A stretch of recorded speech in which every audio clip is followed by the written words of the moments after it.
Matamos más durante la persecución que durante la batalla. Esta frase, escrita por Alfonso X al Papa, revela el sangriento desenlace de uno de los enfrentamientos más brutales de la Edad Media. La batalla de las Navas de Tolosa lo tenía todo en contra. Un ejército musulmán que doblaba en número a los cristianos, una posición defensiva impenetrable y un terreno que favorecía por completo al enemigo. Sin embargo, una carga desesperada de 3 reyes cambiaría el curso de la historia para siempre.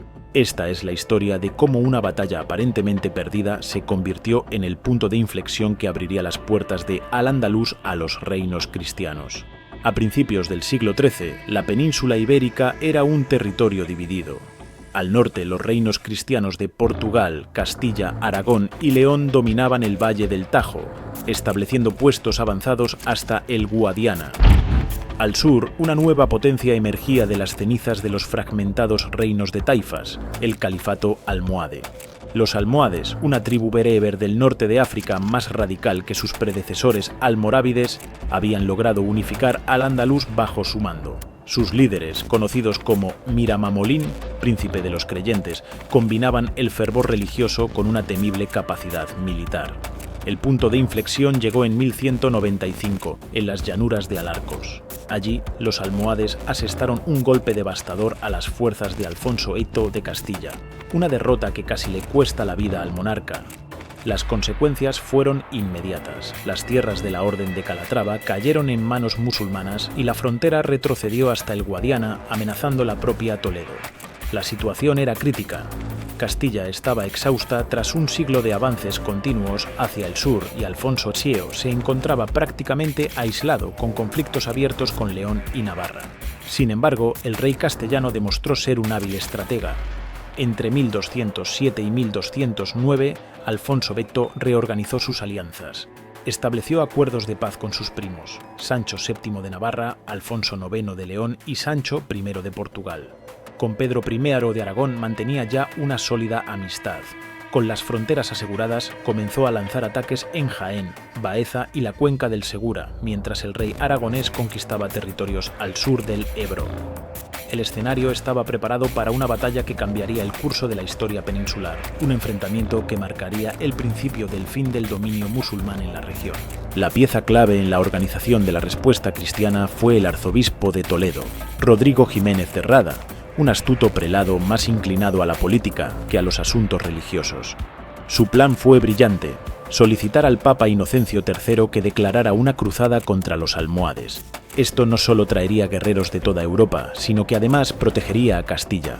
Cualquier rey cristiano que rompiera una tregua con otro durante una cruzada sería excomulgado. Jiménez de Rada viajó a Roma, consiguió la bula de cruzada y pasó un año predicando por Italia, Francia y Alemania, reuniendo fondos y reclutando aventureros. Los obispos de Burdeos, Nantes y Narbona lideraron contingentes hacia Toledo, donde se concentrarían las fuerzas. La respuesta fue impresionante. Pedro II de Aragón llegó primero, trayendo miles de soldados y varios obispos. Las órdenes militares de Santiago, Calatrava, Temple y los hospitalarios de San Juan se unieron a la causa. El ejército cristiano alcanzó entre 10.000 y 20.000 hombres. Del otro lado, Muhammad an-Nasir no se quedó quieto. Ordenó la yihad en todas las mezquitas de su imperio y cruzó el estrecho de Gibraltar con un ejército formidable: berberes, árabes, negros subsaharianos, arqueros turcos y tropas andalusíes. Su objetivo era ambicioso: conquistar Toledo y avanzar hasta que sus caballos bebieran agua del Tíber en Roma. El 20 de junio de 1212, el ejército cristiano partió de Toledo. En su avance, tomaron rápidamente Malagón, Calatrava y Caracuel. Sin embargo, surgió un conflicto inesperado. Mientras Alfonso X prefería resolver los asedios mediante negociaciones para evitar masacres, los cruzados extranjeros exigían sangre.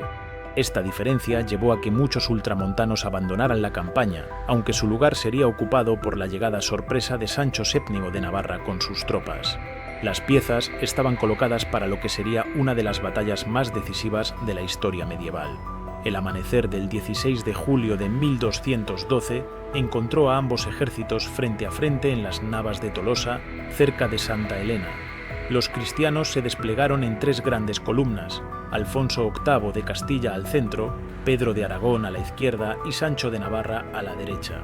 En la vanguardia, el señor de Vizcaya Diego López de Haro comandaba a los caballeros templarios, hospitalarios y de Calatrava. El ejército musulmán, superior en número, se organizó en 3 líneas defensivas. En primera línea ubicó la infantería esclava y caballería ligera.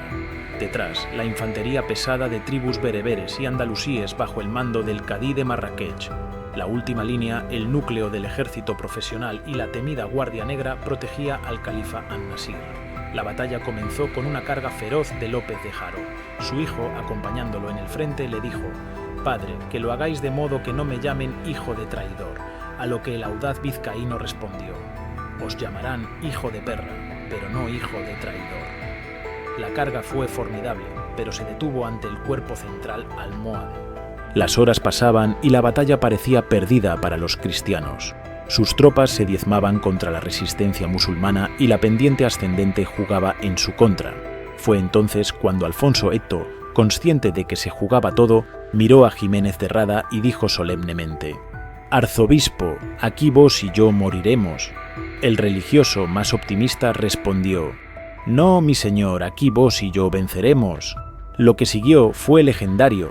Los 3 reyes, en una carga desesperada, lideraron personalmente un ataque contra el palenque del califa. Sancho VII de Navarra fue el primero en llegar con 200 caballeros, rompiendo las líneas enemigas. El campamento cayó, An-Nasir huyó y su ejército se desintegró en una desbandada general. La batalla que cambiaría el curso de la historia había terminado.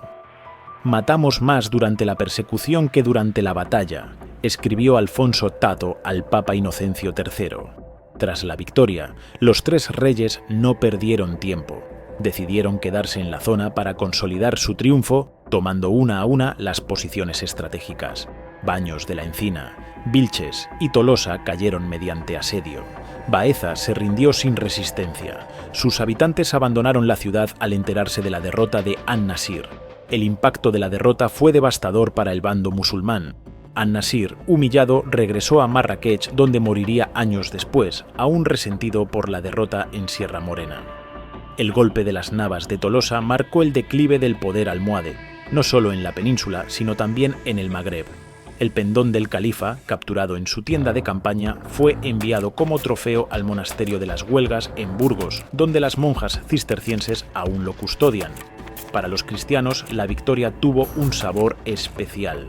Alfonso X no solo vengó la humillación de Alarcos, sino que además logró reconciliarse con navarros y leoneses. El regreso a Toledo fue glorioso.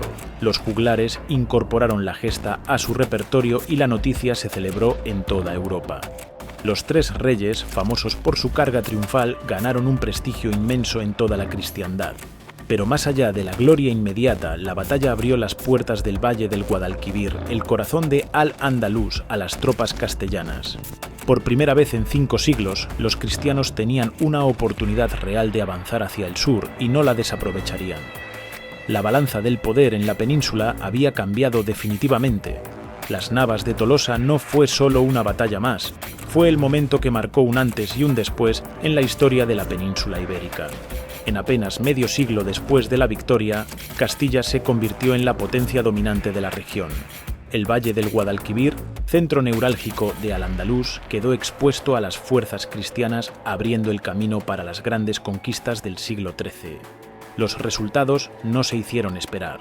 Castilla extendió su control por gran parte de Andalucía, apoderándose de ciudades emblemáticas como Sevilla, Córdoba, Jerez y Cádiz. Por su parte, Aragón aprovechó el debilitamiento almohade para conquistar las Islas Baleares y Valencia, expandiendo su influencia por el Mediterráneo.